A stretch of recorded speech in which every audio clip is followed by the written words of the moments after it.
0, 1.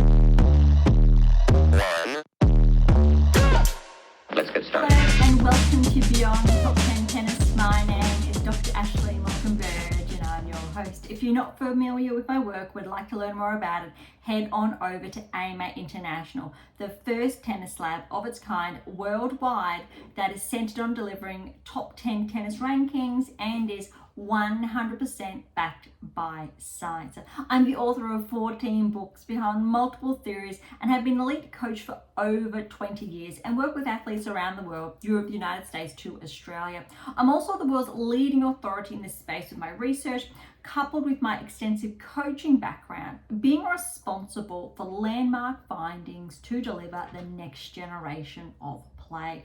With new foundations this season of my two latest releases, My Tennis Black Book, Federer, Nadal, Serena, Djokovic, and my brand new release, My Tennis Workbook. This season is like none other before. So as always, buckle in and enjoy the ride. Welcome to another edition of Beyond Top 10 Tennis. First and foremost, if you've been with us for some time now, thank you so much. You would have been aware of a very brief hiatus the past fortnight.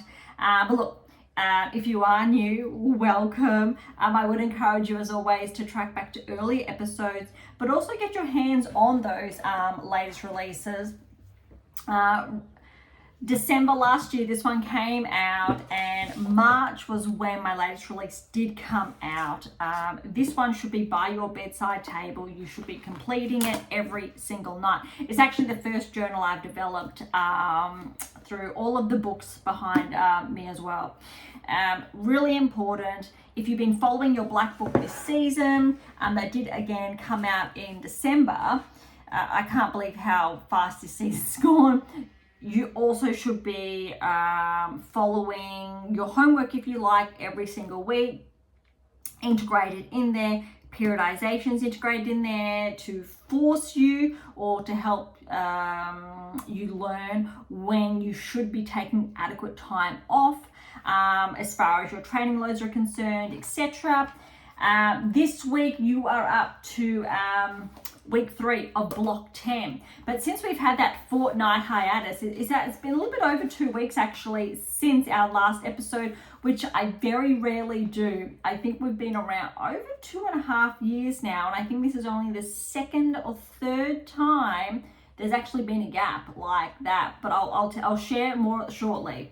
So block 10, you would have started last episode 180, I think it was. I think today's 181. I could be one. It could be 2. I'm going to say 181. But all of your topics that are in there, so you would have covered week 1, week 2 of block 10, and starting week 3 today. But also integrated into this block actually is those rest periods that we have spoken about. So that is noteworthy, and you have your topic this week as well. And 2 more blocks to go until the season comes to a close. Again, oh my goodness. A lot has happened the last fortnight, and as far as the results concerned, we had a bit of a reprieve where both tours were quite low, or they had smaller events underway. They were wrapping up, and we had a bit of an overlap where some of the events were starting midweek or finishing the following midweek. The rankings were not being updated. They were updated, I believe, last week or the week before, and then there was a bit of a break, and then again. So today's actually, I believe, the first time both tours have updated their rankings concurrently, so I can share both at the same time rather than having one lag, and that's what we were also experiencing. But we do have an issue, or the WTA Tour today has a bit of a glitch on their site. So I'll do my best to navigate that. I think it's only affecting one of the 250s that is beginning or has begun this week. We did have a lot close on the weekend, some big results, a lot of upsets that have happened, and a lot of surprises. But it's really important, so recall previous episodes that I've done, I'll say the last 2-3 specifically, and we've spoken about why the top players are underperforming and why some players that are not ranked, I'll say, to progress to a quarter, semi-final, etc., why they're having those breakthroughs at this time of year. And it's not uncommon for that to happen. So I'll try not to repeat that in today's episode. So go back to those earlier episodes, just the last handful, and you'll see more on that and to better understand why that has been happening. We do have WTA finals. I think we're about 2 weeks away. ATP tour is a little bit longer, so there's I think it's about 5-6 weeks away roughly. I'm not going to report on, I'll say, Ryder, because that's not a tour event, although there was obviously, you know, there's 6 of them playing. That is a whole other story. We'll see if there's a segue. Also, I think Billie Jean King Cup is going to start at some stage in the next week or so. We'll see if that features next week. We won't focus on that today.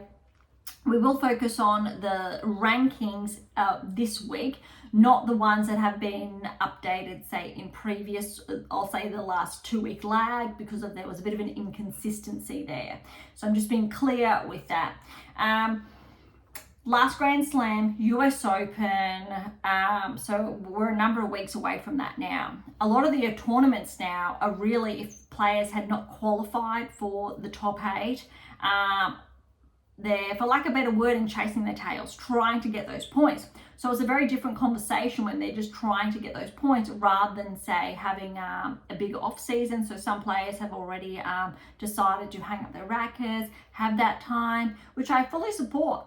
The tour really should end, I believe, after probably US Open time, end of September. So they have at least October, November, December, that 3-month break. 12 weeks is a huge recovery period that allows players to have their proper off season where they do their conditioning, but also rest time as well, which players really get maybe 3-4 blocks about 4 or 5 times during the year where they can do that.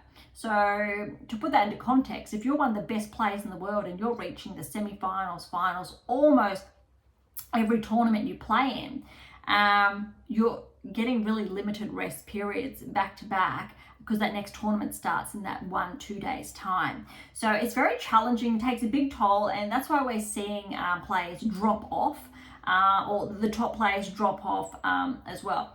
What's really interesting as well is that last year, and again, if you read your black book, you would have been aware of this. This time last year, roughly, some players had a huge, I will say, run towards the season finals. So that's where they really overperformed, where most of their season was underwhelming. The first, say, 6-7 months. Pegula's a great example. Not the best start during last season. US Open finalist, played really well, and she's carried that over for the most part this season. Golf as well. Last season, relatively slow. Then in the last, I'll say, quarter, really amped her game up. Zheng was a finalist and then really dropped. So Australian Open last year, and then picked up end of season. That's why we're seeing her regress outside the top 10, and we spoke about that. Navarro, for example, has regressed outside.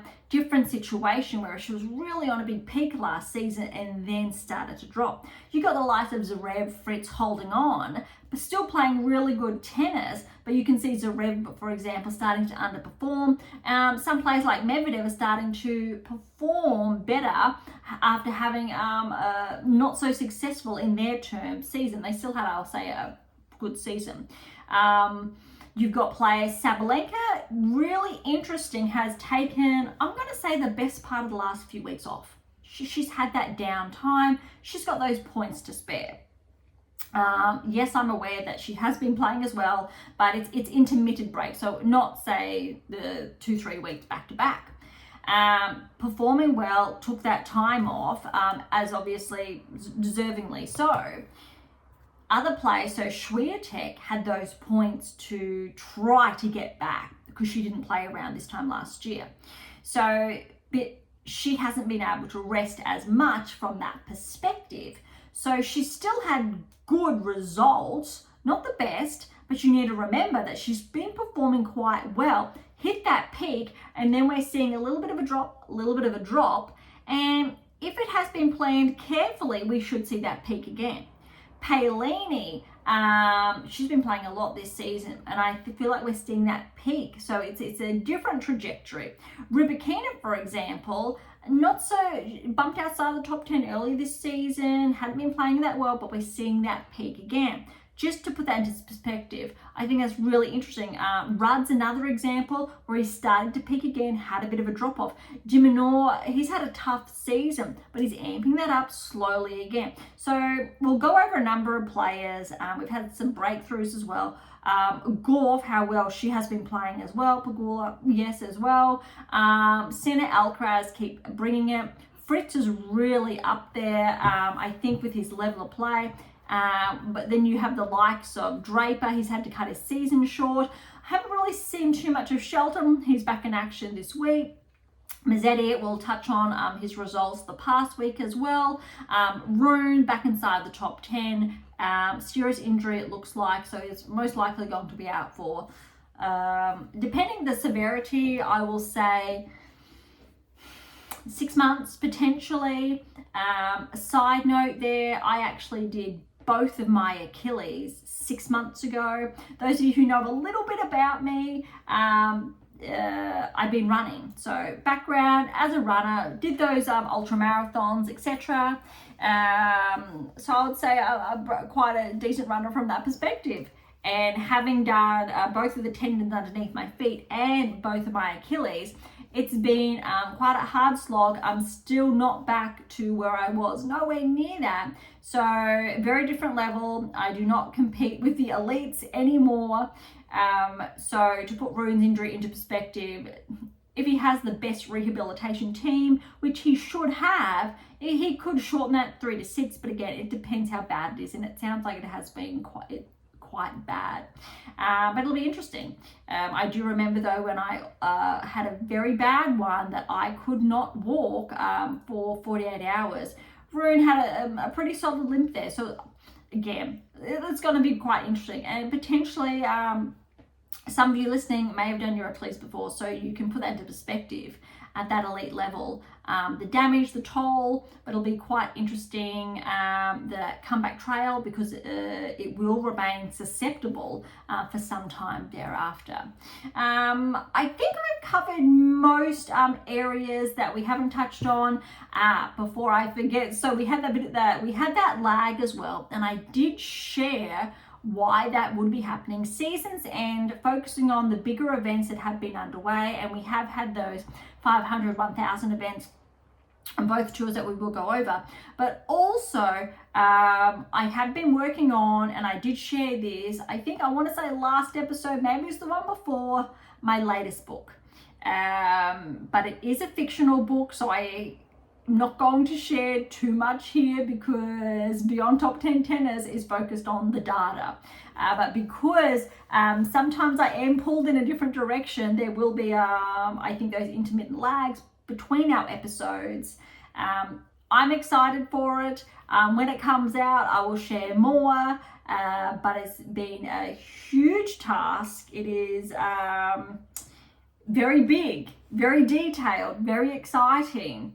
And it's a first of, I will say its kind, the style that I have done, and it has been a lot of fun. So for those of you potentially interested in the fictional side of my writing, I will share that in due course, but that has been taken up a lot of my time, which I'm sure hopefully all of you can appreciate, and that is why we had that lag as well, and we'll probably have more lags leading up to the end of the year. I think after the WTA finals, Beyond Top 10 Tennis will go relatively quiet, I'll say, until it picks up, because end of season are predominantly those 125 events, the Challenger Tours, etc. So I'm just setting those expectations now to make sure the ranking adjustments, for example, are always quite minor, but it will give us a little bit of a downtime, and then we can pick up, I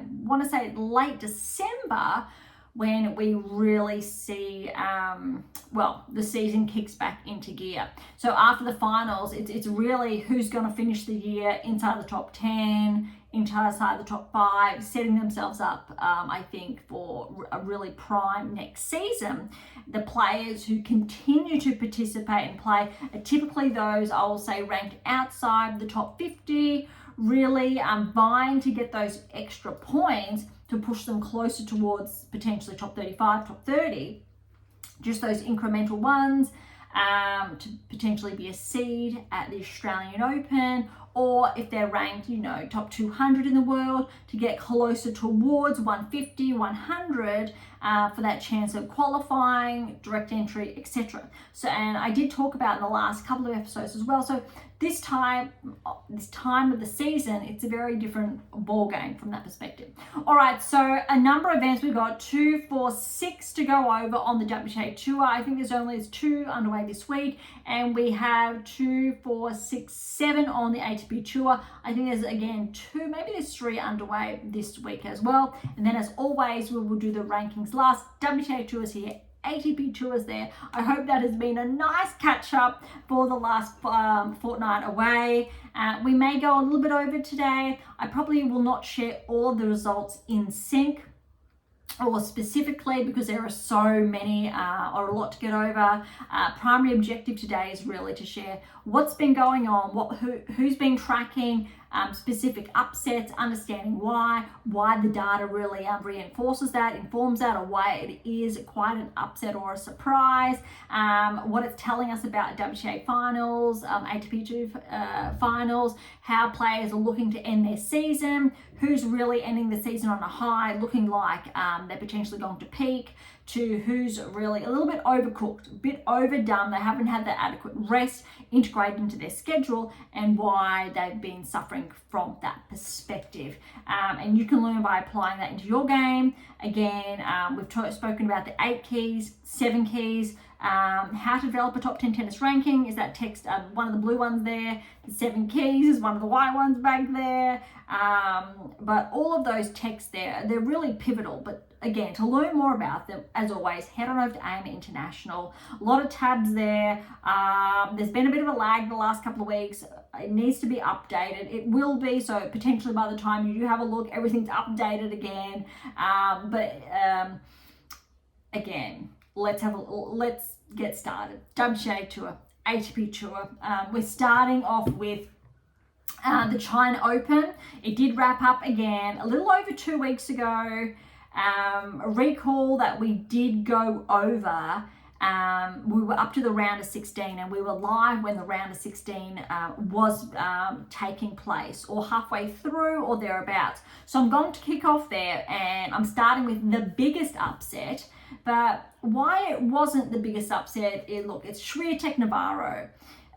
Let's remember Swiatek came up winning the Korean Open, and so she really peaked there, continued that trajectory. Round 16 almost continued, then flopped. And you'll see what I mean by flopped come the third set. Scoreline there for Navarro with the win, 6-4, 4-6, 6-love. Now that 6-love is not a tank, but it's literally, it signals Swiatek was out of gas, like completely done. And I think that was a really good thing because it means she had a couple of days extra rest before heading into Wuhan. Very important there. But probably also some of the best tennis I've seen Navarro play this season. She's played some really good matches. Not as good as last season. That's why we've seen that regression outside the top 10. So didn't, I think, meet those set expectations or endpoints similar to last season. Why the regression? But I would love to see Navarro finish the season strong like last year, and this was a really promising result.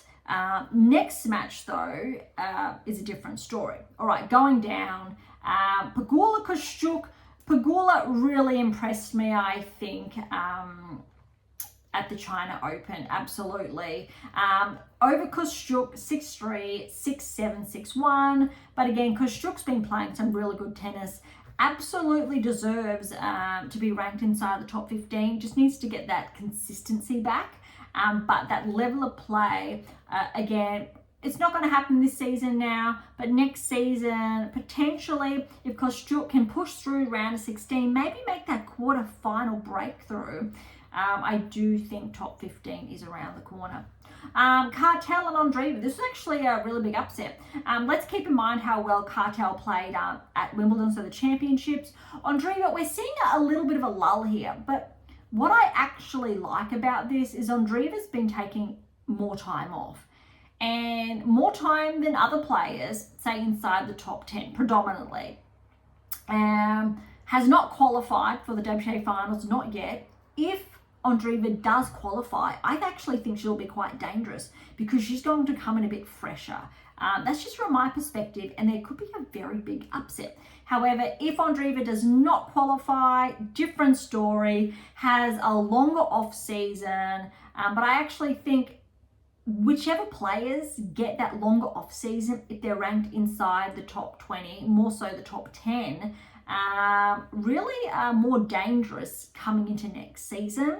However, if you are a top player, say top 5, and you go all the way in Ryder, so WTA finals, you still would have managed those rest periods throughout the season. So a little bit different. I understand that's a bit contradictory, but it depends on where a player's at, their baseline, their peak, how they're performing throughout this season. So there's a lot of key data points there. Hopefully that has made sense. Noskova, Potapova, 4-4 there. Noskova's been playing very well again. Rankings high. Again, another player, top 15 around the corner. I do actually think she has broken through. I'm going to check because I have been speaking about that for a number of weeks, and no, almost there. She's almost on the cusp. I did talk about Torsen and she did make it. So I love how the data's there. Again, even though there hasn't been in print, so that next text, we'll see when that is, since the fictional one is underway.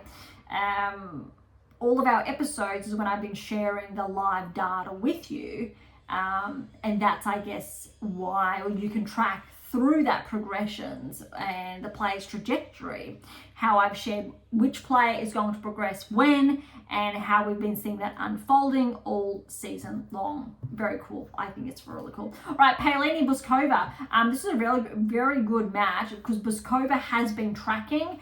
Good match from Paolini, 2 and 5. Anisimova Makova, almost there, but again, Anisimova, I think she needed this tight match. And later on, you'll see obviously how the Open unfolded. It really did her some good. 1-6, 6-2, 6-4. Lies upset Kessler. I'm calling upset 4-6, 6-1, 6-2. And Gorf over Bencic was really tough. I believe this match went for around that 3-hour mark. 4-6, 7-6, 6-2. Bencic, she's made her way back inside the top 15. It was something that I did share was going to happen this season. So there's been a number of players I have highlighted that it would absolutely happen for. And so that's just, again, solidifying the data, solidifying what I've been looking at, tracking respective players on those tours, what players are going to have their breakthrough, similar to last season as well. And when we do see that come to fruition. All right, quarterfinals. Now, I've just shared a short time ago how well Navarro played, how well Pegula's been playing. Look at this. 6-7 to Pegula, 6-2, 6-1. So Navarro played some really good tennis, but then Pegula amped it up a notch. And I like it because of how well she's been playing. Noskova over Cartel, 3 and 4. Not surprising there. Noskova's had a really solid last couple of weeks. Anisimova Paolini, this was surprising, but not so much because it went to 3. And let's remember, Paolini's only really found that rhythm back at that, I'll say, top 5 singles level that she was. Top 10, yes, but really finding that again, even though the rankings don't necessarily correlate like that, there's still just maybe she may finish the season inside the top 5. 6-7 to Anisimova, 3 and 4. So Paolini obviously took that first set, and then Anisimova a little bit too good there. But I thought that was a very good scoreline, a good result for Paolini. It'll be interesting to see how Anisimova plays, I think, in the coming weeks, if she's able to replicate those results she's had, obviously US Open and at the championships, again, because of that level. And we saw that from Paolini last season as well. All right, Gauff and Lies. Lies is a really big breakthrough, so we will see her really bumped up the rankings. Gauff got that win 3 and 4, but she made the quarters of a 1,000 event, and that is incredibly impressive. All right, semi-finals, we've got Pegula, Noskova, Anisimova, and Gauff. A couple of surprises here. So Noskova had a huge breakthrough to get to a final of a 1,000 over Pegula, 6-3, 1-6, 7-6, 8-6 in that tiebreak. I love that because it was so incredibly close, and it shows that, yes, Noskova is at that level as a top 15. I'm not going to say top 10, not at this stage. Next season, yes. And it started with a round of 16 result, going back an Australian Open 2024 when she got that win, I believe, over Swiatek. And I've called that for the best part of the 18 months.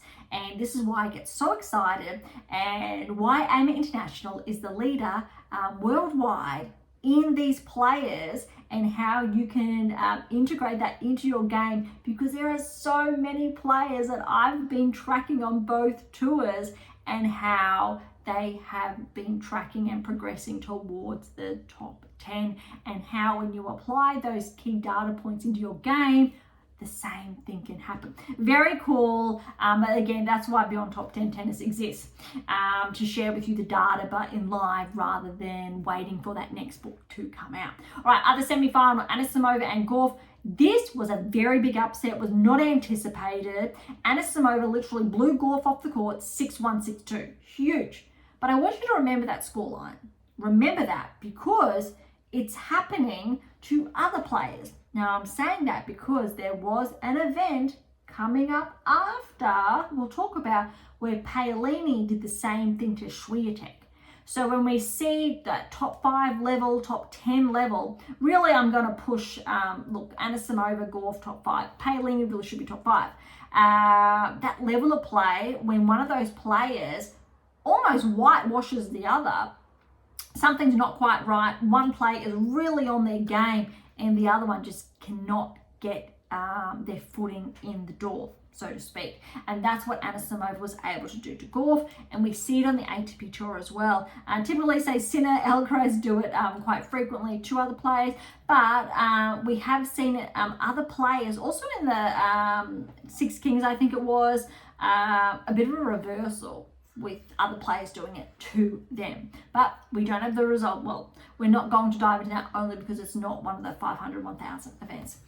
Okay, so as far as the final is concerned, Noskova, Anisimova, I think what I really liked about this is that it did go to 3. But look at this. Anisimova, brutal that first set. 6-love over Noskova. Noskova came back 2-6, so got that second. Anisimova, though, she just regrouped. Third set, 6-2 to Anisimova. And with that 1,000 event and her results this season, she's really solidified her place inside the top 10, but really inside the top 5. So there really is no wiggle room from that perspective. However, when you look at the numbers, Pegula's she's a bit behind, so it's really going to be interesting what happens, I think, in the next couple of weeks. But Paolini, if she performs really well in Ryder, has that potential, but Rybakina's on the heels as well. They're very, very close in that race, but I don't want to get too sidetracked from that perspective. We'll do a complete rankings review once we've done all of the tournaments. All right, so that is the China Open. So going back around that 2-week period, which is really noteworthy. All right, so now we are on to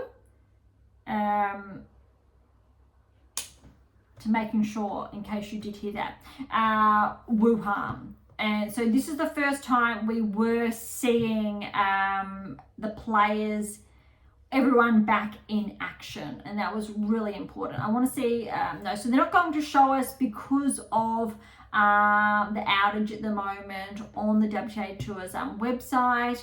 We don't have the full draw available, but we do have the results. I believe that will suffice.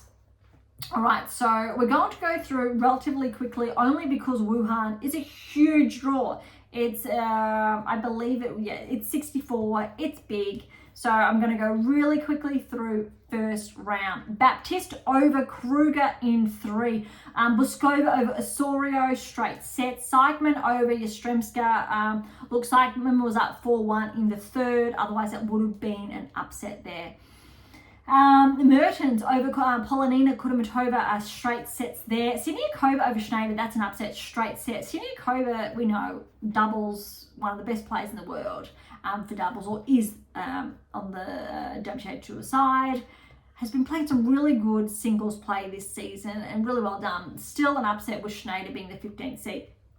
But Zezemeniero over Gracheva, straight sets there. Joined over Zhu, straight sets. But that second set tie break, 12-10. So well done to Zhu, almost holding there. Torsen over Danilovic. Danilovic not seeded, a little bit of a regression recently. Torsen playing still good tennis, straight sets there over Danilovic. That would have been a very tough win. Ruzic over Lynette, upset there, straight sets. Yuan over Bronzetti, straight sets there, double tie breaks. Uchijama over Wang, straight sets, and Alexandrova over Mboko, straight sets there. So that would have been day 1. Day 2, so the other half of the draw, still first round. Samsonova over Arango, straight sets there. Asaka over Fernandez, that's in 3. That is such a tough first round draw. Surprising Fernandez wasn't seeded, but she's had some good results the past week, so that would have helped her ranking. Christian over Kessler, I'm going to call this one an upset. It's 3 sets though. Check out the scoreline, 6-7, then 6-love, 6-3. Cannon over Zakharova in 3. Makova over Kushtuk, tough one, tough draw for both players. That's why I think Kushtuk is yet to break into, say, the top 15, because she's been having some really tough draws like this, 2-6, 6-2, 6-4. French over Veronika Kudermetova, a little bit of an upset there almost, I think, but 3 tight sets, deservingly so. Lee over Raducanu. Raducanu had to retire. Lee was up though, 6-1, 4-1. Shramkova over Kalinskaya, that's an upset, was in 3 sets there. Big upset here, Zhang over Navarro. Even though what I've just said around the China Open, how well Navarro played, this early exit really highlights why we've seen Navarro bumped outside the top 10 a couple of weeks ago now. Unfortunately, really waiting to see if she finishes the season with some more wins under her belt. But having that win over Swiatek just shows what she's capable of. In all fairness, though, we know, I think, she really ran out of gas. But Navarro had that capacity to just have that 6-0 set against essentially the Queen of Bagels, this season or the last couple of seasons, if you like. All right, Bencic over Vekic. Tough one there. Straight sets, though. But again, Vekic just bumped inside the top 20 last season. Held on to that, I think, for earlier this season. But because she wasn't able to defend those points at Wimbledon, had that really steep regression. And now that these earlier rounds, she's faced with these tougher draws. Noskova over Putintseva in 3 sets, very tight. Third set was a tie break. We know, look, Putintseva's had a bit of a regression in the rankings, but she was top 30. She is capable of getting those wins. So almost, a very big almost upset there for Noskova. Sestaya over Ostapenko, straight sets there, although Ostapenko did have to retire, 6-love, 2-1. Swiatek over Buskova. This was really tough with how well Buskova's been playing, but this is the start of the second round. So that's first round, second round. A little bit of a different setup today, purely because of how the WTA website is accessible, so bear with me. But that's a very good win for Swiatek, really turning around that result from China Open. Still round of 16, very good result. First match here, very, very cleanly. All right, this one's actually quite a big upset. Is Sykman over Andreeva. I believe it went for some time, but Sykman, Andreeva, 6-6, 6-7, 6-3, 6-3. That's a big one there. Yeah, just over 3 hours. Well done, Seigman. But look, Seigman's coming off one of her best seasons on tour, and she's been on tour for some time now. All right, continuing the third round, we've got Alexandrova over Lee, and we know how well Alexandrova's been playing lately. Recently, before Wuhan, bumped inside the top 10. We've got 7-6, 6-2. Siniakova over Joint. That is still, I'm going to say, an upset, but well done to Siniakova with 3-1. Pegula over Baptiste. That's in 3 sets. Third set though, 7-6, 8-6. Well done to Pegula hanging on. Jovic over Bezesmaniero. We know how well Jovic has been just onto the scene the last couple of months, and Bezesmaniero has been playing some really good tennis. Berge got a walkover over Mertens. Not too sure what happened there. Fretch over Makova. Makova had to retire. Fretch got that first set 7-6, then up 4-1. Samsonova over Kennan in 3. Gorf over Uchijama, straight sets there. Zhang over Sestaya in 3. Torsen over Ruzic, straight sets. Sabalenka over Shramkova. Look, could have gone either way. Sabalenka obviously had the past week off, but 4-6, 6-3, 6-1. But look, Sabalenka having that past week off, finding that rhythm again, it is expectable. Well done, Shramkova, getting that first set. Noskova's upset Osaka there, 7-6, 6-3. But again, Osaka's been playing some really good tennis. Paolini over Yuan, 3 sets there. Rybakina over Christian, straight sets. All right, I think we still have some more third round action.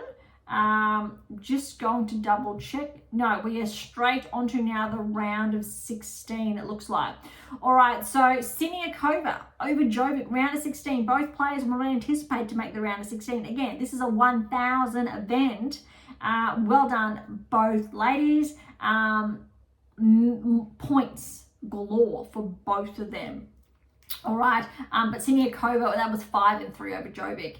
Pegula over Alexandrova. This is a big one. 7-5, 3-6, 6-3 with how well Alexandrova's been playing. Just Pegula digging deep again, just a bit over 2 hours. Sabalenka over Samsonova. That's actually an impressive 1-2, 3-2. Seigman over Fretch. Well done, Seigman. Surely after this, she's on like a rankings career high. 4-6 there.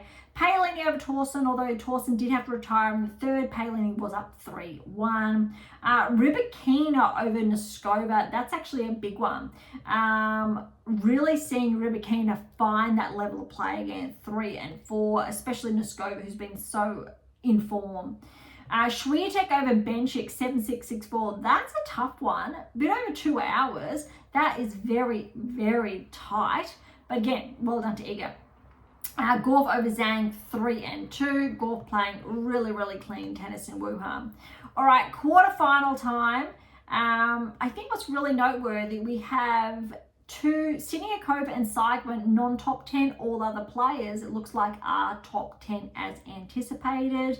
Noteworthy are those top 10s who are not, obviously, here. Here we go. All right, Pegula over Siniakova. 2-6, 6-love, 6-3. But again, well done to Siniakova, pushing Pegula to 3. Sabalenka over Rybakina. That was really solid. 3-3 for Sabalenka. Really showing she switched on. Could have gone either way. Really, Rybakina, we know, has the capacity to get the win over Sabalenka. But to me, that says Sabalenka's been improving, which is really great. But scary for others.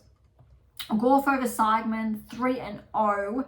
And this was the big one that I said, remember the match I spoke about from the China Open where Gorf got defeated quite easily.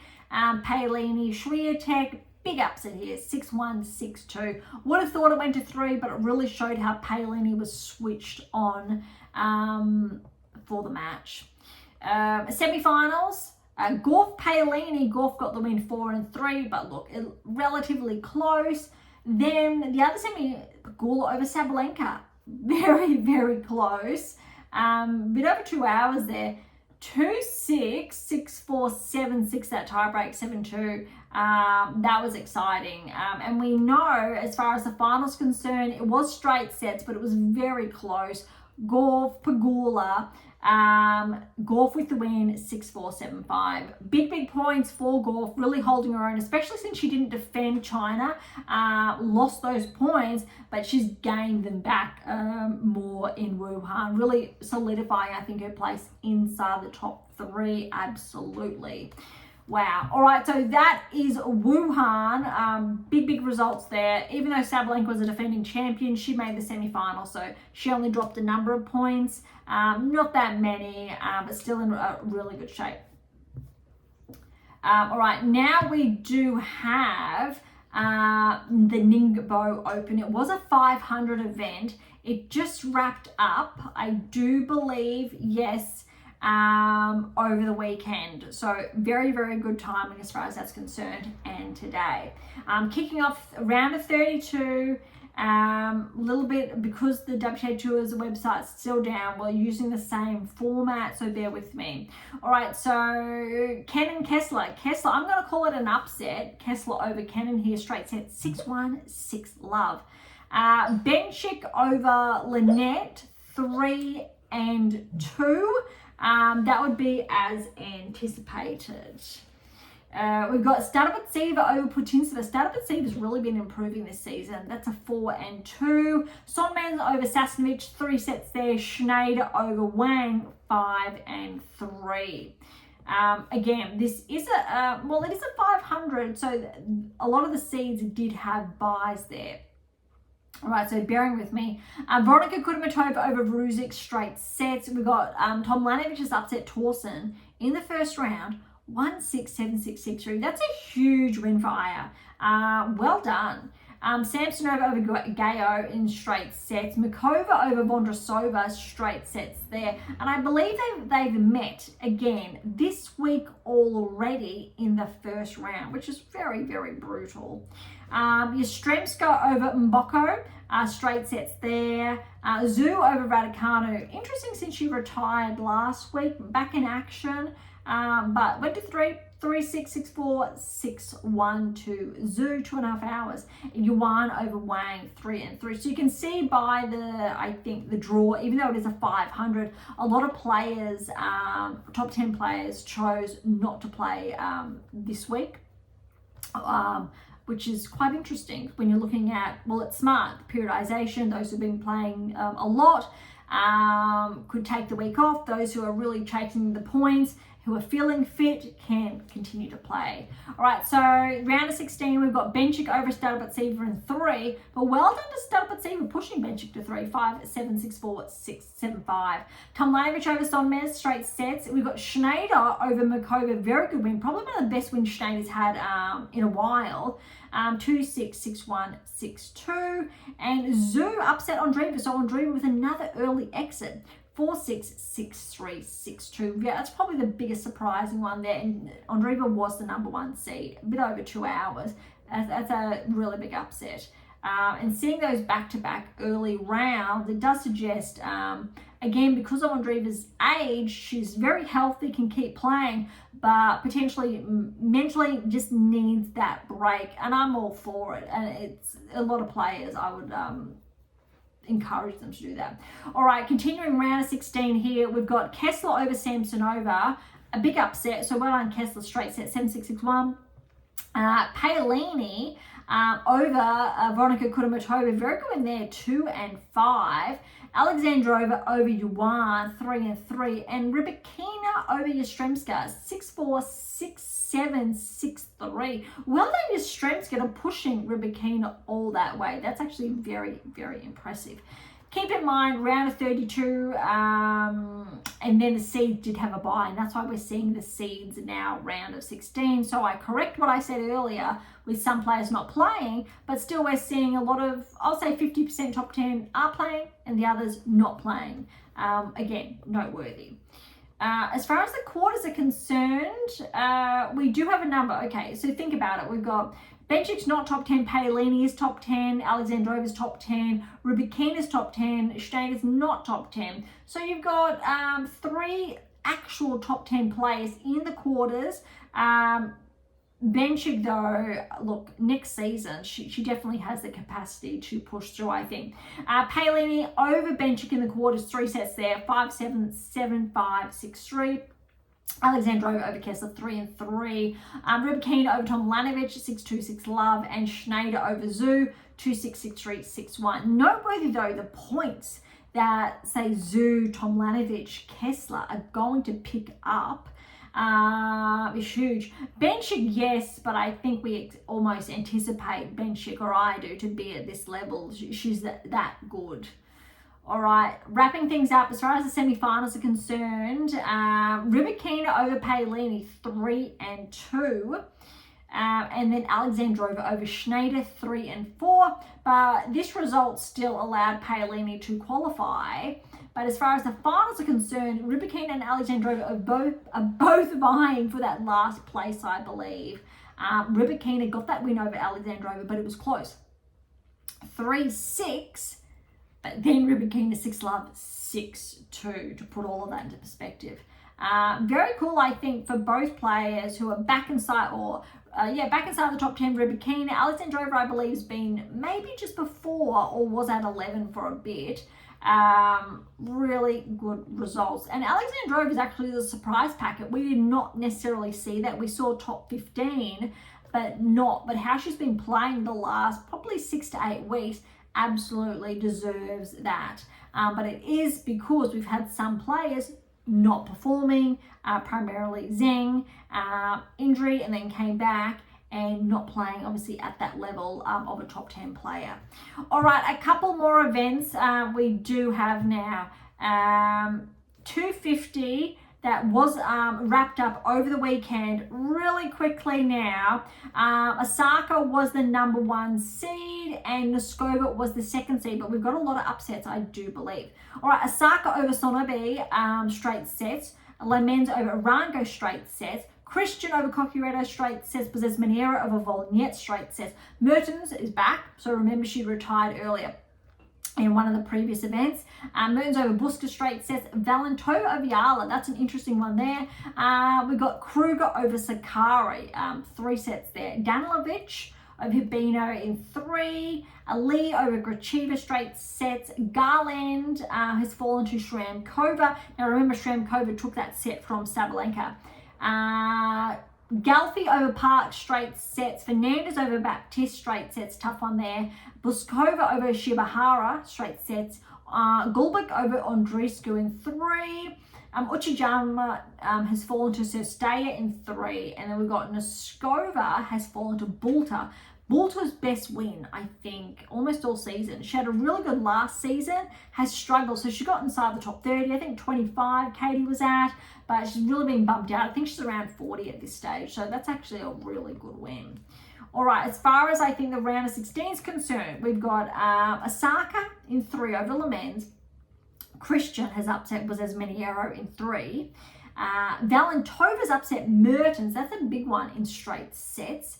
Danilovic over Kruger, straight sets. Shramkova's upset Lee in 3. Layla, so Fernandez, over Galfi, straight sets.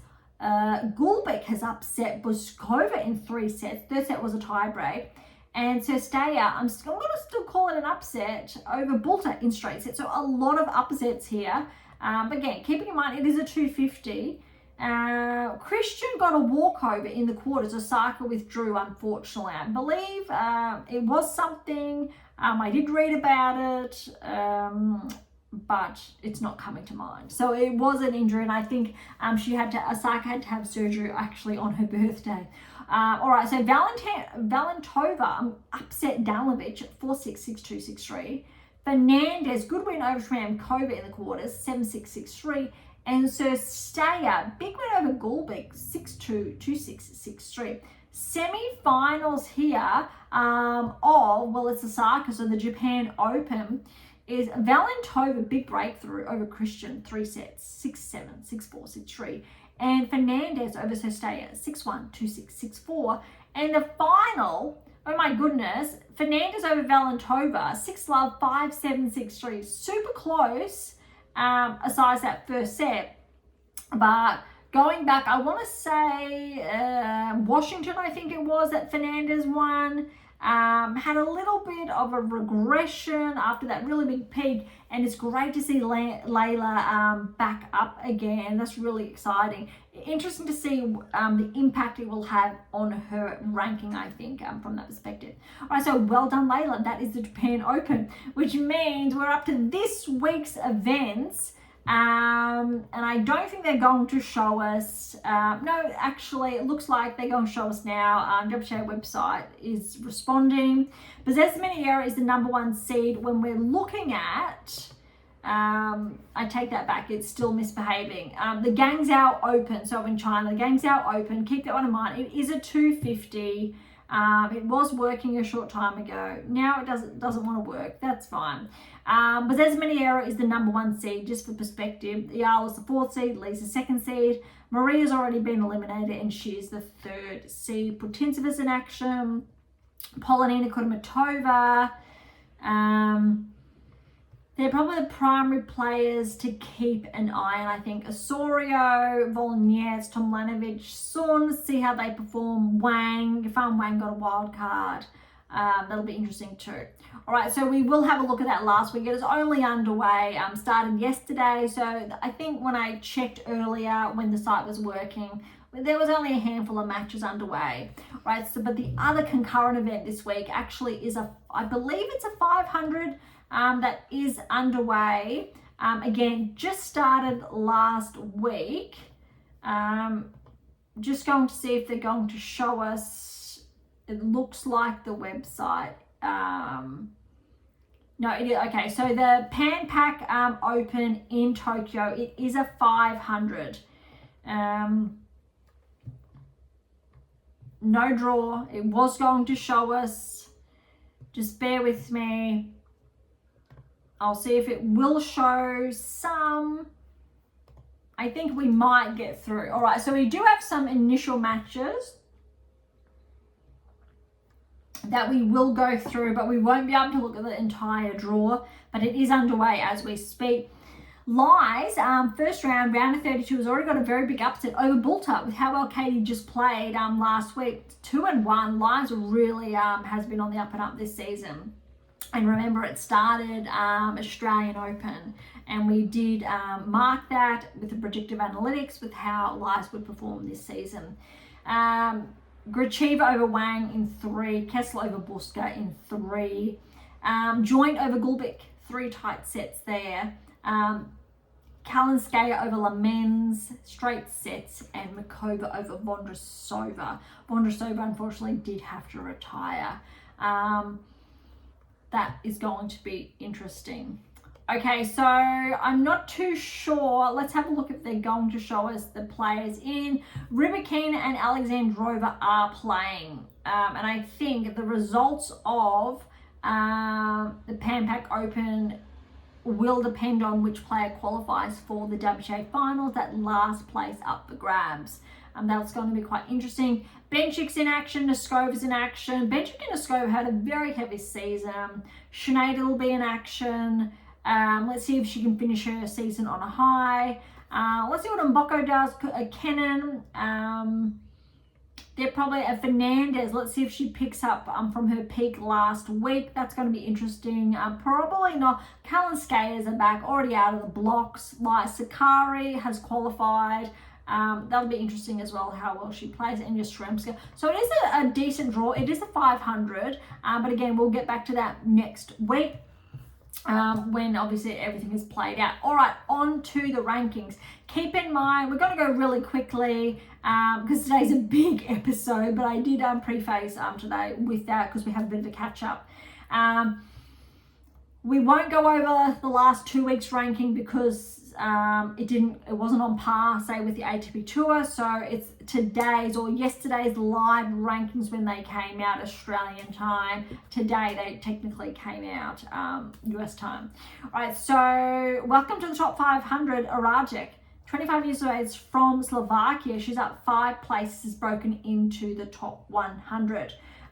Priscilla Hon, even though we've got a regression this week, She's an Aussie, 27 years of age, broke into the top 100, I think last week or the week before, which is absolutely huge. So I need to give her a shout out. Priscilla Hon, well done, breaking into the top 100 for the first time in her career, 27 years of age. It's huge. There's a lot of players who will do it when they're younger, but it doesn't mean that to stop going. So if you are 25, 26, 27, please keep going. Lee Na, for example, love her story, didn't win her first Grand Slam until she was, I think, 30, 31 years of age. And it's always a bit of fun to remind people of that. All right, Seidel's back 9 to 96, but look, she's tracking only 20 years of age from Germany. A lot of up-and-comers that we have been seeing this season. Seven Starches up 9 places to 92. Bronzetti's back 7 to 91. Tomljanovic, well done. She's up 15 places back to 89 in the world. We know she's been top 40 previously. I think it's her career high. Blinkova's back 14 to 87. Lamen's 29-point regression to 86. To Jen, 18-point progression to 80 in the world. Well done. Vekic is at 79 steady, just to put in perspective that regression, and Jabeur, she's at 77, so and Jabeur was top 10 last year or around there. Bondar's up 12 to 78. Putintseva, she's back 7 to 76 in the world. She was top 30 or around 31, 32 beginning of this season. Just to see how much it is, the rankings can change from the beginning of the season to end of the season. Zarazua's up 9 to 73 in the world. Obviously, there are a lot of progressions, regressions the last 2 weeks, so this is just the past week. Sonmens is up 7 to 69. Cartel's actually back 10, surprisingly, to 68. I'm still looking for big moves. Shramkova, she's at 64. Just noteworthy. Bulter's back to 63. Again, last season was inside the top 30. Haddad-Maher is back 8. Wow, she's at 60 in the world. She finished last season inside the top 10. Just to put all of this into perspective. Valentova had a good week. She's up 21 places to 57 in the world. Lynette was top 30. She's now 56. Sakari, again, we know 18 months ago, top 10. She's up 1, but she's at 54 in the world. Iala, 20 years of age, Philippines. She's had a really good season, up 1 to 53 in the world. Really holding steady there. Pavlyuchenkova, she's back 1, but she's at 51. She was top 15 last season.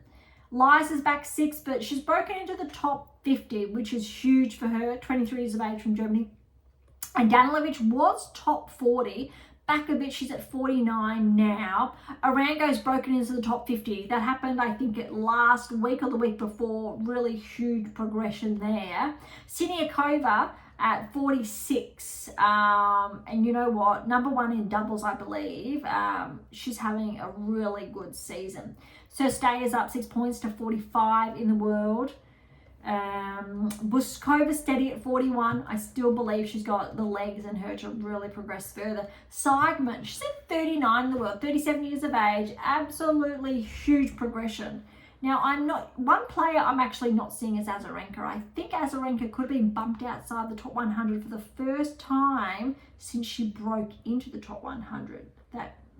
Or when she went on maternity leave, one or the other. A bit rough. It wasn't her best season, but that's just a bit of a side note. All right, Kalinskaya is just back 1 to 38. A little bit of regression. Again, she was top 15 probably around this time last season, but she has been making her way back.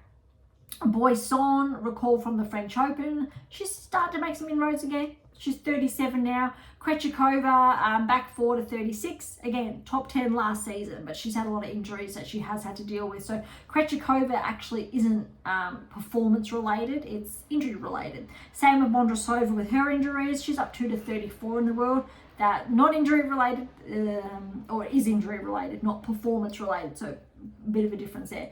Jovic, after that progressions at that 1000 event and that 500, I want to say, up to 33 in the world, 17 years of age from the US.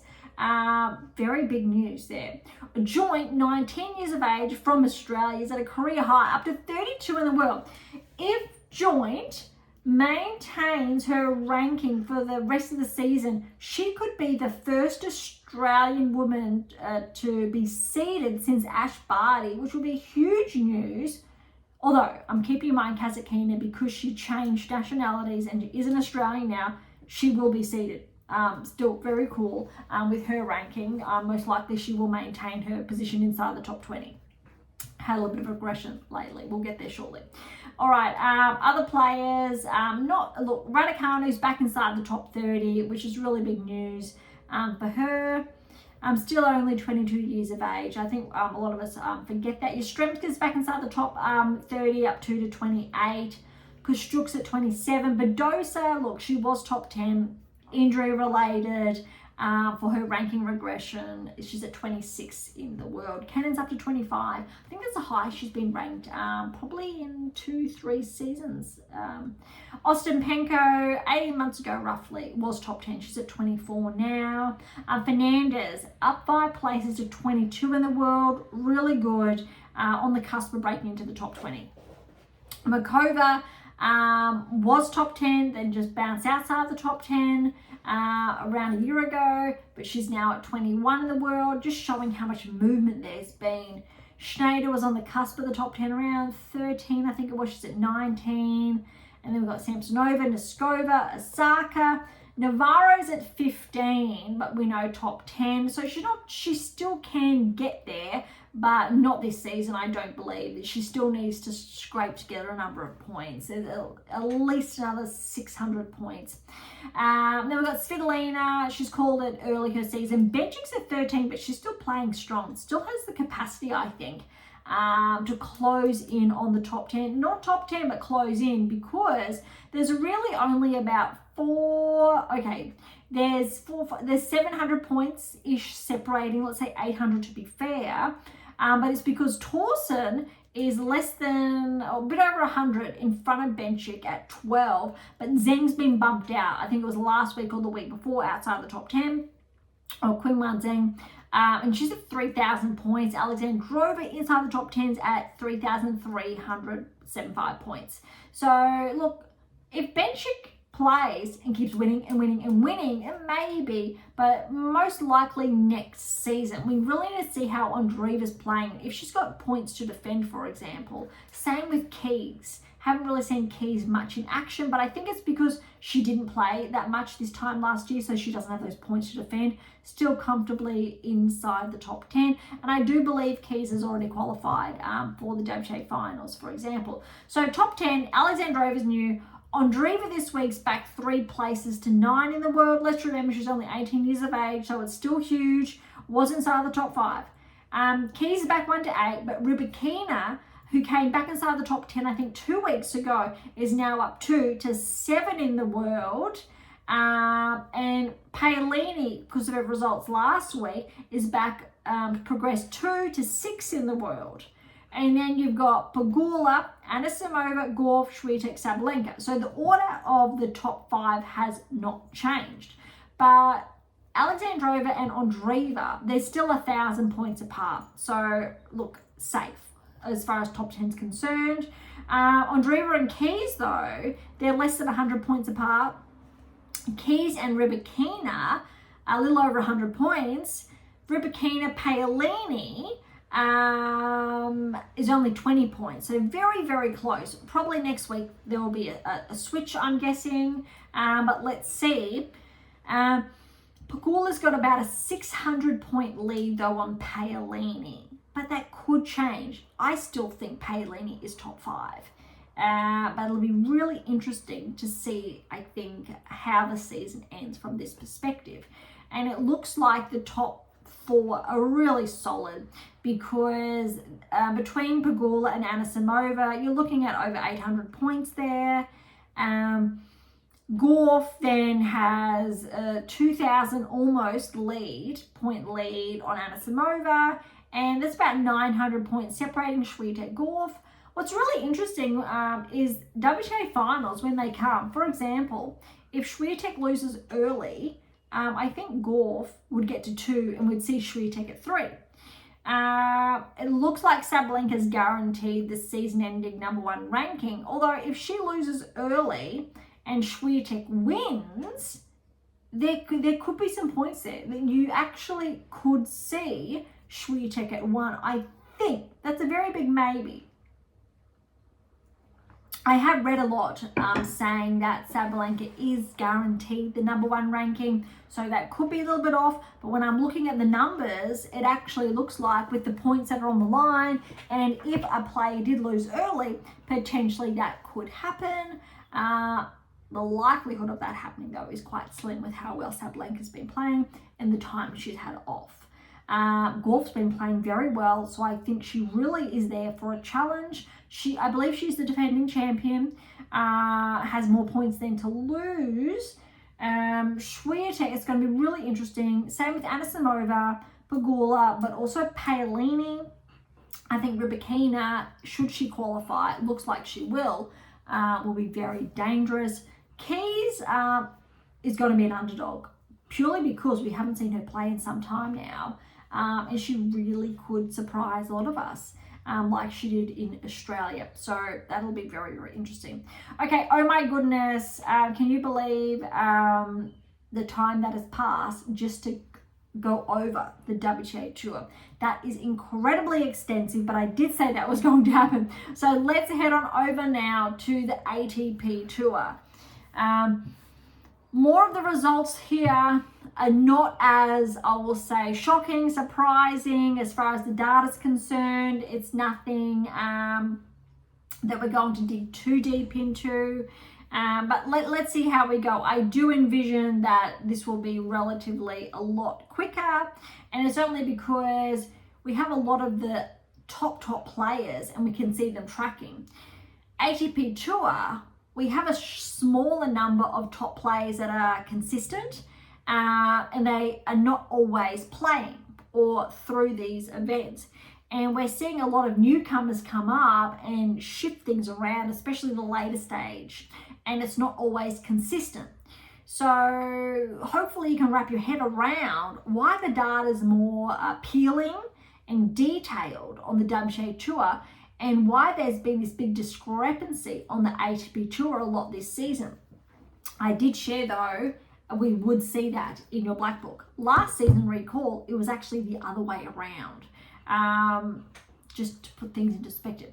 All right, very, very briefly, the China Open, we wrapped everything up last episode, so going back 2 weeks ago, but we did not share the final. It was one of those events where the final was shifted later in the day for when we were giving our live episode. Sinner and Teen were in the final, so recall that, and Sinner did get the win over Teen, so 6-2, 6-2. So wrapping up the China Open officially, sharing that. All right, which brings us to the Shanghai Masters.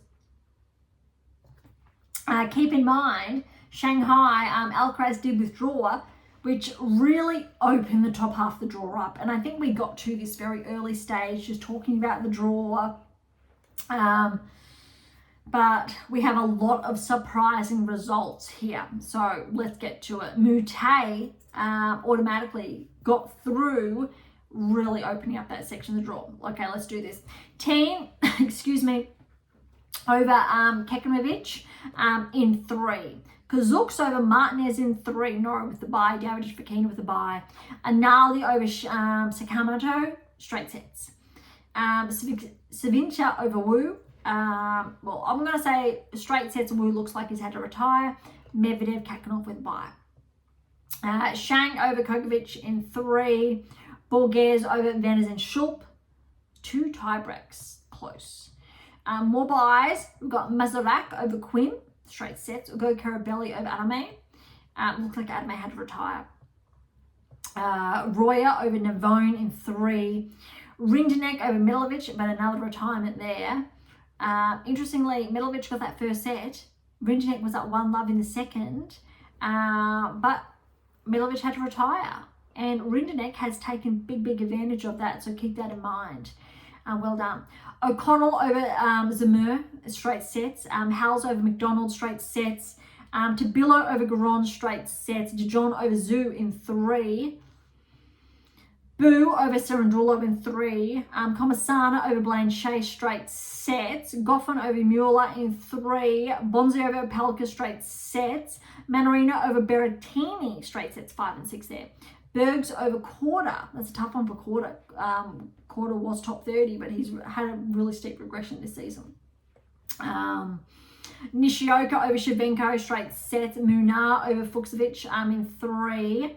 Huffman over Sanigo in 3. Silic over Basavili in straight sets. Matazan over Wawrinka in 3. Nardi over Offner in 3. Thompson over Holmgren 3. Baez over Zhang 3. Vachereau over Tajiri straight sets. Bellucci over Walton straight sets. Brooksby over Trotter straight sets. Altamont over Schoolcake straight sets. Oh my goodness. So a lot of those names we are seeing some, not for the first time, but we're not seeing as many as consistently as we see on the WTA Tour. And so that's why we see some players progress and then they drop right off. Or they have those breakthroughs and drop right off, where we see something very differently on the WTA Tour across the board, for example. So just keep that in mind. But when we have a player that tracks or is progressing on the ATP Tour, where we can then collate the data. But it's just been more inconsistent in comparison, to try to explain that a little bit further. All right, Mute, again, took Alcaraz's place. So this is second round. He had Teen. Now let's remember, Teen just came off the finalist of the China Open, losing to Sinner. Teen got a win over Mute, 4-6, 6-4, 6-4, which now essentially places Teen, and again, so Shanghai Masters, Teen at the top, Sinner at the bottom, the finalist of the China Open. Is really, really cool to see them at different sections of the draw. But let's see how it pans out. All right, so Norrie over Kazakhs. So Team, for example, Australian Open, we know he's been tracking. So he's one of those players that we have been collating the data on. And so we have been able to look at it, the predictive analytics and his trajectory. Very, very good. But there's not as many teams on the ATP Tour as there are, say, those breakthrough players on the WTA Tour. All right, Norrie's had a very good season. He's got a win over Kazakhs in 3, and Kazakhs is an up-and-comer. Davidovich Fokina over Analdi, and yes, Davidovich Fokina has been tracking, and top 20, yes, we've already discussed that in previous episodes. Medvedev over Shevchenko, straight sets. Big upset here, Shang over Kakanakov, 7-6, 6-3, and that's why we're seeing Kakanakov. He has regressed outside the top 10, and he only bumped inside the top 10, I think it was just after the US Open. Borges over Vukic, straight sets. Mazurak over Nakashima, that's an upset for an Open. Remember, I want to say Mazurak had that breakthrough at Wimbledon, I believe. Dimonor, good win over Ugo Carabelli, straight sets. Zverev over Roya, straight sets. Rindenek, so remember, he lost, essentially was losing the first round, his opponent retired. He's won now against Michelson, 3 and 4 in the second round. But keep that in mind, because he keeps going. Shapovalov over O'Connell, straight sets. Lechek over Hal, straight sets. And again, we spoke about Lechek's progression as well this season. And Olistime over Tabilo, straight sets there. And we've spoken about Felix's progression this season. De Jong over Mensik in 3, that's an upset. Darderi over Boo in straight sets. Mazzetti over Comasana, straight sets. We've spoken about this season, Mazzetti's progression as well. Top 10, again, in your black book. It's also been spoken about. This is an upset. Goffin over Shelton, because we haven't seen much of Shelton running, having deep runs lately. But interestingly, since Shelton only bumped into the top 10, I want to say around the time of the US Open, he doesn't have as many points to defend. So he's pretty secure inside the top 10, I believe. But that's actually a steep upset. He is back in action this week though. Diallo over Bronzy, straight sets. Surundolo over Manarino, straight sets. 2 tiebreaks there. Big upset here. Bergs over Rudd, 3-6, 7-5, 4-1. Interestingly enough, Rudd is actually on the cusp of the top 10, I believe. Not back, I believe he's on the cusp, but we'll get to that later. But again, a very big upset here, especially for a 1,000 event. Here's an upset. Nishioka qualified over Rublev. Again, so this time last year he was top 10 in 3. And Rudd, obviously, this time last year was top 10 too. Tsitsipas this time last year, top 10. Muna over Kaboli, straight set. That's an upset. Huffman over Tiafoe. Tiafoe was on the brink of the top 10 this time last year, I believe. Could have just gotten in and out, but he's now 25th seed, so he's had actually a big regression too. 3-set win there for Huffman. Djokovic over Silic, really winding back the lock there because Silic, former top 10 player. Well done, Djokovic. Fritz over Manazan. 3 sets there, but 2 tie breaks. Manazan really pushed Fritz. Apeshi Pericard over Nardi, straight set. Humbert over Thompson, straight sets. Rune over Baez, straight sets there, good win. Vada chose a qualified. Although we know with Bublik. Bublik's had a very big season though. Very successful, very big season. So not surprising seeing him drop off early because again, he's been playing a lot of the 250s, 125s, even and performing really well. But at that 1,000 level, can get into a pickle. But we've also seen him win, I think, maybe 500s, I think. I don't have the data in front of me though. Macaque over Bellucci, straight sets. Greekensport over Brooksby in 3, and Sinner over Altamar, straight sets there. All right, so on to the 3rd round. Bear with me, only because I clicked something I should not have. All right, so 3rd round here, Teen over Norrie, straight sets. Again, Teen really riding that run. I love to see it. Medvedev over Davidovich Fokina. Really good win for Medvedev, 6-3, 7-6, only because Davidovich Fokina is in form, and we haven't really seen Medvedev play, I think, this season at his level. And I think we're starting to see a bit of that towards the end of this season. Borges over Shang in 3. Dimonor over Mazarak, straight sets. Rindenek, so again, remember Rindenek, who was losing first round and his opponent had to retire, has got a win over Zverev, 4-6, 6-3, 6-2. That is huge. Surely that means Zverev and Fritz may be getting closer in the rankings, that margin there. I'm just going to take a peek, just a peek. But Zverev still is really leading the way. Okay. Lecheka over Shapovalov, good win there, straight sets. Ugo-Elisma over Jong, straight sets. Mazzetti over Daderi, good win there, straight sets. Diallo over Goffin, 3-love. Goffin had to retire. Berge over Sorrentino, straight sets. That's an upset there. Muna over Nishioka in 3. Djokovic over Huffman. Huffman pushed Djokovic. He's qualified at 3 sets, but still got through. Mepeshi Pericard's upset Fritz there, 5 and 4, 6-4, 7-5. Good win there for Mepeshi Pericard. Rune over Humbert, 4-4. I'll try again. Vachereau over Macaque, 6-3, 6-love. Macaque needing to retire. We've seen Macaque retire a lot this season, in all fairness. Big upset here. Grekensport over Sinner. However, Sinner did have to retire in the 3rd. 6-7, 7-5, 3-2. Now, I do believe the Shanghai Masters had some very, I will say, unruly conditions. So a lot of these players did fall earlier than anticipated. So top 10 players fell earlier than anticipated. But I'll tell you what, if Djokovic can push through, I don't think any player can really complain, especially since he's 38 years of age. All right, so round of 16, Medvedev has upset Teen. Teen had a really good run, but well done, Medvedev. 7-6, 6-7, 6-4. Dimonor over Borges, 5-2. And we got Rindenek, again, riding that high. Got an upset over Lecheka, 6-3, 7-6. Oh, my goodness. I've got Elisame over Mazzetti. Well done, I've got Felix. I mean, he's been playing so well. 4-2. Good win there. Bergs over Diallo in 3. Djokovic over Minar in 3, Rune over Mempeshi Pericard in 3, and you've got Vachereau over Griekenspor in 3. Oh, wow. All right. So, quarterfinals, let's do this. Medvedev, very good win over de Minaur, 4-4. To me, that signals Medvedev really finding that groove again. And if he continues, maybe he'll finish the year inside the top 10. Maybe. Haven't looked at the rankings, but we'll look at that later.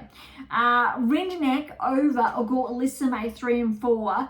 Djokovic over Berge, 6-3, 7-5. And Vachereau over Rune in 3.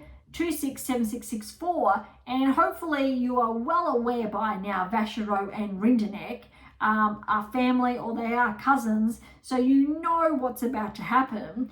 Rinderknech, tournament of his life over Medvedev, especially since he was down in the semis. 4-6, 6-2, 6-4 to get through to a 1,000 final, and Vachereau, who's a qualifier, upset Djokovic 3-4, huge, and it's the first time we have seen, I believe, on the men's tour, 2 family members, or that I can recently recall, playing each other. Rinderknech's the favourite, Vachereau's a qualifier, was ranked around 200 at the time. He got the win over his cousin, 4-6, 6-3, 6-3, and it was absolutely beautiful to see both of the players really just embracing each other at the end. It was, I think, it has to be one of the highlights of this season. The presentation, just the care, I will say, involved of the other person, the opponent, the family. It was really lovely to see. Almost, obviously, immediately WTA Tour kind of brings you back to when Venus Serena played. I know we've got the two Andreevas, Erica, Amira, but we haven't really seen them play in a final. I feel like I'm forgetting something. Polonina and Veronica, so the Kudermetovas, but we haven't seen them, I think, in the finals. A little bit different, so this was really nice. All right, so that is the Shanghai Masters. Wow, well done, Vachereau and Rinderknech. Huge there. All right, moving on, we do have a 250, the Almaty Open. I'm going to go quite quickly through this one. We did wrap up last week. To put in perspective, Kakanokov is the number 1 seed. Second seed is Medvedev. All right, Struff over McDonald in 3. Shevchenko over Dijeri, straight sets. But look at this, 7-6, 7-1, 7-6, 14, 12. That's big. That's wow. Mute over Tomic. Wow, Tomic qualified. He is an Aussie that once upon a time was, I think, top 40, top 30, maybe got to top 20. Then he had that steep regression. Mute, well done. Mozaruki over Kazuk, straight sets. Vukic over Topo in 3. Mitrosin over Zukayev, straight sets there. Diallo over Onakanov, straight sets. Duckworth over Blanchet, straight sets. Hijaka over Skatov in 3. Nakashima over Milovic, straight sets. Madazan over Nardi, straight sets. Walton over Schoolkate in 3. All right, so round of 16 we are on to. And this is why Kakanokov has been bumped outside the top 10, because Struff has upset him in the round of 16. 4-6, 7-6, 6-3. Mute over Shevchenko, straight sets. Mozaruki has upset Darderi, 3-3. Mitrosin over Vukic, straight sets. Duckworth, he's had to qualify, got the win over Diallo, 7 seed. 7-6, 6-7, 6-3. Kaboli over Hijaka, straight sets there. Madazan over Nakashima, straight sets. And Medvedev over Walton, straight sets. I think this tournament was really good for a couple of these players, especially Medvedev, to get those extra matches under their belt, to get that confidence back. Mute over Struff, straight sets. Mitrosin over Mozaruki in 3. Duckworth over Kaboli, that's a big upset. 3-2 for Duckworth over the 3rd seed Kaboli. Medvedev over Madazan, 5-2, which means semi-finals. We've got Medvedev Mitchelson, Mute, all seeded, and Duckworth the qualifier. So Duckworth should be picking up a number of points, which is really exciting for the Aussie. Mute over Mitchelson, that's an upset still, 7-5, 6-4. Medvedev over Duckworth, 6-7, and that was 8-10. 6-3, 6-2. That's huge. Well done, Duckworth, pushing Medvedev. But the finals, Medvedev, Mute, but it wasn't lopsided. This was a tight three-setter. Medvedev for the win at 7-5, 4-6, 6-3. I think it could be his first title this season for Medvedev, or close to. And I absolutely think Medvedev really needed that for that confidence boost. So I'm looking forward now to seeing if Medvedev can maintain that or what happens, especially coming off, I think, Shanghai, playing really good tennis, and then playing this well in the Almaty Open. He should be, those points really should be coming. All right, next we do have Brussels, European Open, Mazzetti, the number 1 seed, Auger-Aliassime is the 2nd seed. Let's go through this quite quickly as well. First round, Halfman over Naldi in 3, Basavilli over Howells, straight sets, Mapeshi Pericard over Russavori in 3, Bailey over Altamar in 3, that was very tight, Bonzi over Opelka, straight sets, Royer over Baez, straight sets, Collignon over Berge, that's an upset, straight sets, Comasana over Goffin, straight sets there, Guron over Bellucci, straight sets. Venus and Schulp over Fonseca. I haven't seen Fonseca in a little bit. Straight sets there. Spirizzi over Martinez, straight sets. Zemur over Sinner in 3. Very, very tight.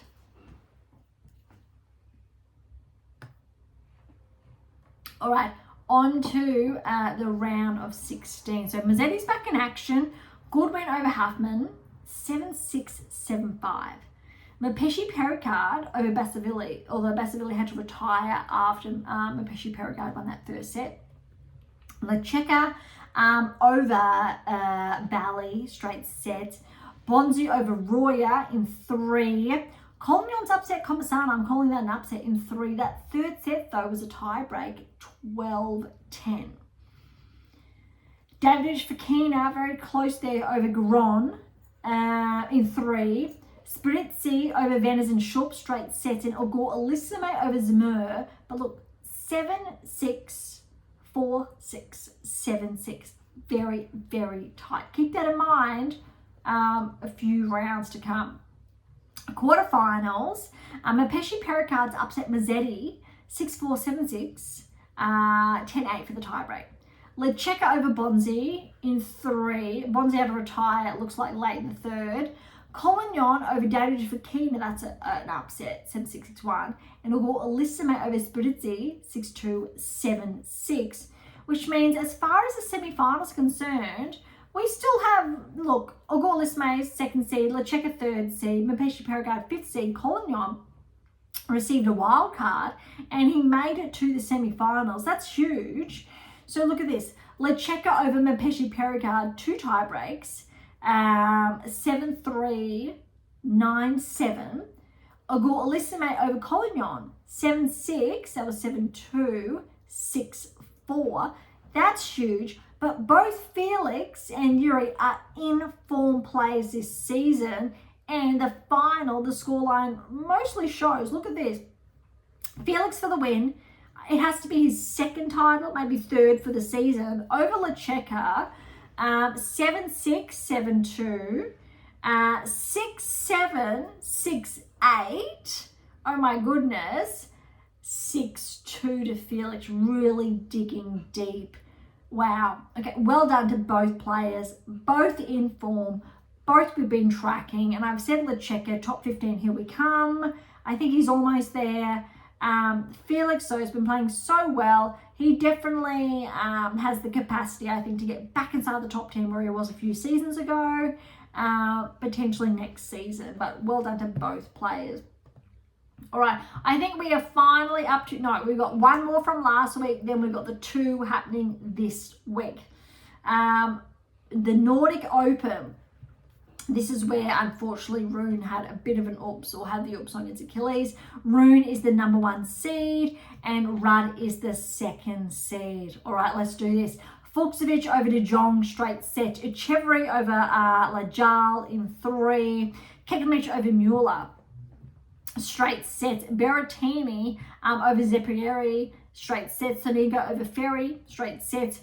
Kokovic over Ugo Carabelli in 3, although Ugo Carabelli had to retire in the 3rd. Fernley over Griekensport, that's an upset. 3 sets, very tight. 6-3, 6-7, 7-6. Ymer over Ymer. So the 2 brothers had to play each other first round. I'm not too sure which one is the older one.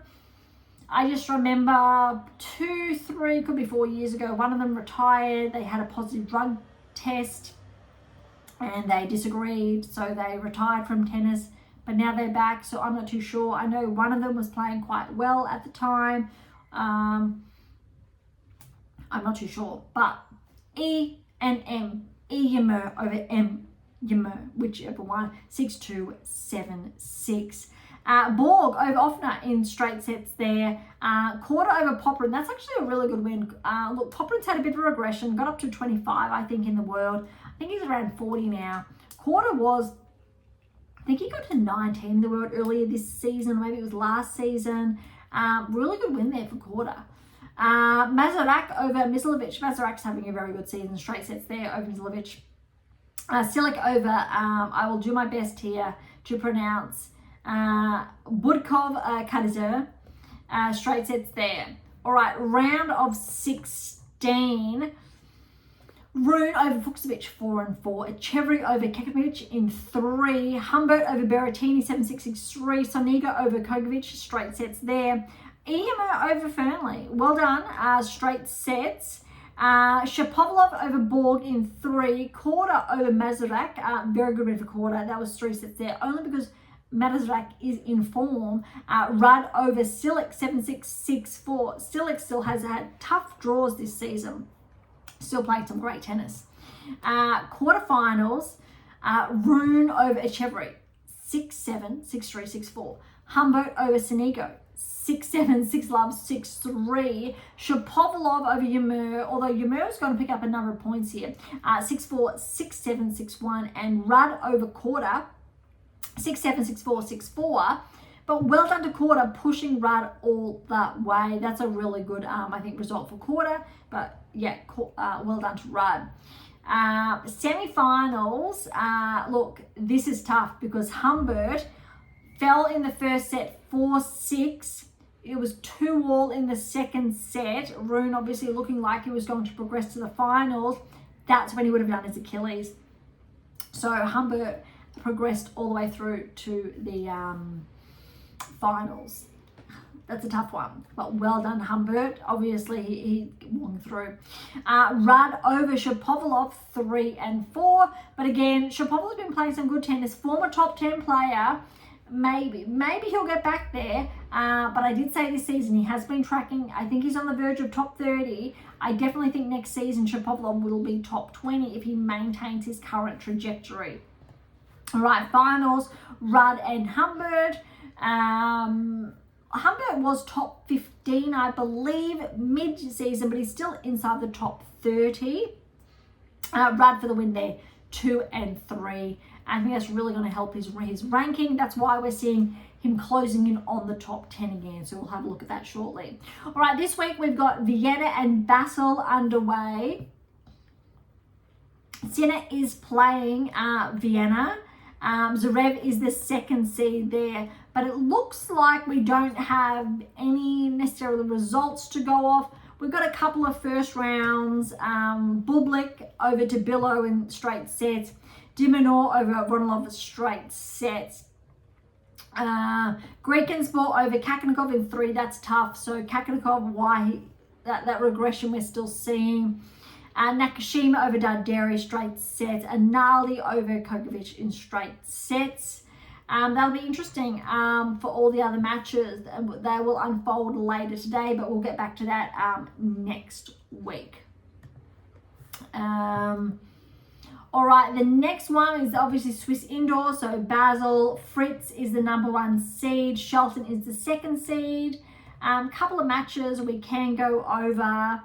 Brooksby over Mueller in straight sets. Davidovich Fokina over Sonego straight sets. Menzies over Berge in 3. But look, 7-6, 6-7, 6-3. Munar over Bertola straight sets. Shelton's got Mazarak first round. That's going to be tough. Also in Vienna, Zverev had Burnley, so that'll be interesting too. And Fritz in Basel has Vachereau first round, who just came off from that 1000 title, which is incredible, massive, huge. So we will wrap up on all those results again next week. All right, let's head on over to the rankings. Huge. Looking at this week's and what's happened. Again, not the past, I will say 2-3 weeks. All right, Vukic has had a bit of a regression, back 15 points, so he's at 100 there. Shevchenko's back 8 to 99. Carino Busta's back inside the top 100, up 7 places to 97 in the world. Mokazuki's up 9, welcome to the top 100. 22-year-old from Japan is at 93 in the world.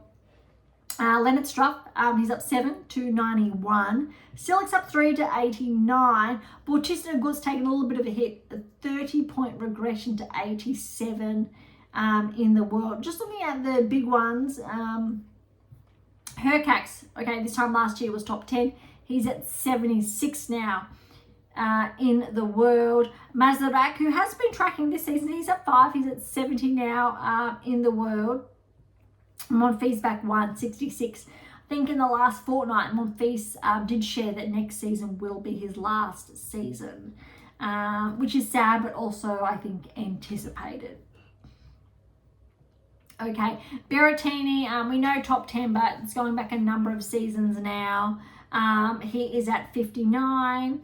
Corder slowly making his way back. 4 points, 4-point progression at 56 in the world. Popper in full perspective is at 48. Just steady there, even though he was obviously inside the top 30. Fonseca's relatively steady at 46, so he is holding that top 50 ranking, keeping in mind 19 years of age from Brazil. Vachereau, so he would have seen a really big bump last week, but over 150 places he progressed. This week, just 1 place, but to 39 in the world is absolutely stunning. I believe that's the biggest leap or progression in ATP Tour history, I think, from, if I read that correctly, but 26 years of age, huge win for Vachereau. Team steady at 38 there. Dimitrov taking a bit of a hit. He was just outside the top 10, or was this time last year top 10, most of this season top 10. Had that injury, obviously US Open, but 5-point regression. He's at 37 in the world. So a very big hit there. Mapeshi Pericard's up 4 to 33. Macac's taken a hit. He was inside the top 30, I believe. Top 20 potentially. He's at 31. Phil's was inside the top 20. I haven't seen much of him lately. I think he's been recovering from an injury since around Wimbledon, French Open. But he's at 30 in the world. Tifo is 29. Grekenspor 28. So Rindenek, he would have had a very big jump from that finalist result at the 1000 as well. He's at 27 in the world. I believe that has to be potentially his career high ranking. This time last year, Tsitsipas was top 10, but he's now at 25 in the world. But that's actually a slight progression in the last couple of weeks. Humbert's at 24, so he was inside the top 50. As top 15, my apologies, this time last year. Paul was top 10, and only, I'm going to say around the US Open time, he has regressed. So he's up back to at 20 in the world now. So we are seeing a lot of regressions now on ATP Tour, where we saw a lot of that last year on the WTA Tour. And again, I did share that predictive analytics. We would see that this season on the ATP Tour. Davidovich Fokina is up 2 again to 18 in the world, but I think that's equal to his career high. Not much of movement. We've got at 17 Lehecka, Bublik still holding on. Rublev, Medvedev, he's back to 14. Kakanakov is back 3 to 13, so he's regressed outside the top 10. Felix is up 1-12, which is great. Rudd's up 1-11, so both former top 10 on the cusp, but Rune has snuck in. But look, there's only less than a 50-point difference between Rune and Rudd, so Rudd's most likely going to get there. Felix, same points as Rudd, ironically, so either one of them actually could get there. I'm not too sure if Draper has points to defend for the rest of the season, but since I believe he's still out, we actually could see Felix and Rudd, if they finish the year strong, inside the top 10 with Rune out of action and Draper off. Mazzetti not performing as well. There's actually a big opportunity there. But it'll depend on how the next couple of weeks do unfold. As far as the top 10 is concerned, there's no movement in the order. Sinner, Alcaraz, obviously, they're going to fight for the season end #1 ranking. Zverev is still, 4,000+ points behind. Fritz and Zverev is still actually leading by a lot, at least 1,500. I think it's around 1,500 points there, or just under. Djokovic, ironically, is very close to Fritz, only less than 200 points behind. Shelton, there's only about 400 points separating him from Djokovic, so 4, 5, and 6 are actually very, very close. And actually Alex, so de Minaur is there too, about 100 points, or less than 100 points separating de Minaur from Shelton. Bigger gap, Mazzetti, who's at 8, and Alex, about 300 points difference there. And then you've got a little over 100 point difference between Draper and Mazzetti. So a lot closer when you look at it, the rankings, in contrast to, say, the WTA Tour. There's a little bit more of a gap, but these are actually very, very close. All of them, I would say, within that range. And the only two really pushing away are Alcaraz, Sinner, then Zverev. Top 3, obviously, WTA Tour. Sabalenka, Swiatek, Gauff. They really are in a league of their own. These 3 are, but we're not really seeing Zverev's results replicate as consistently this season as, say, Gauff, Swiatek, Sabalenka. So that's actually a bit of an interesting discussion there. All right. Oh my goodness, this is one of our longest episodes, rightly so, because we had a lot to catch up on. Just wow. But thank you so much. I did say throughout today's episode, we will catch up on the results next week, but bear with me. It may be in 2 weeks' time, a little more, because we have a little bit over a week until the finals. So we will get back in time for that. So WTA finals, since ATP finals are later on. So it'll be interesting to see how that unfolds. But the episodes will become a little bit less frequent as the season is winding up. But we'll see as far as timing wise. If it is next week, it could be a little bit later next week. But it will be around-ish, I think, WTA finals, if not before. All right, so thank you so much for tuning in today. To grab a copy of my brand new releases, so your black book, My Tennis Black Book, Federer, Nadal, Serena, Djokovic, or My Tennis Workbook, it should be on your bedside table, and it should be filled with notes come season's end. I'm heading over to AM8 International or Amazon, so irrespective where you are based in the world. Any comments or questions, head to AM8 International or Topic Thread, or leave comments directly on our YouTube or Spotify. To interact with Beyond Top 10 Tennis, catch up on our blogs, or sign up to my newsletter. All linked are in the episode notes, as well as how to access Pink Octopus books to Spruik. And if you enjoyed today's episode, please subscribe, like, share, and all of the above. Beyond Top 10 Tennis exists for you, so please consider sharing us near and far. And look, if you're serious about heading towards the top 10 or know what your game is missing to secure that maiden Grand Slam, don't be shy and come and say hi. Okay, on that note, thank you so much for listening. I am so incredibly grateful. I'm your host, Dr. Ashley Morgan Berge, and this is Beyond Top 10 Tennis, and I'll see you next time.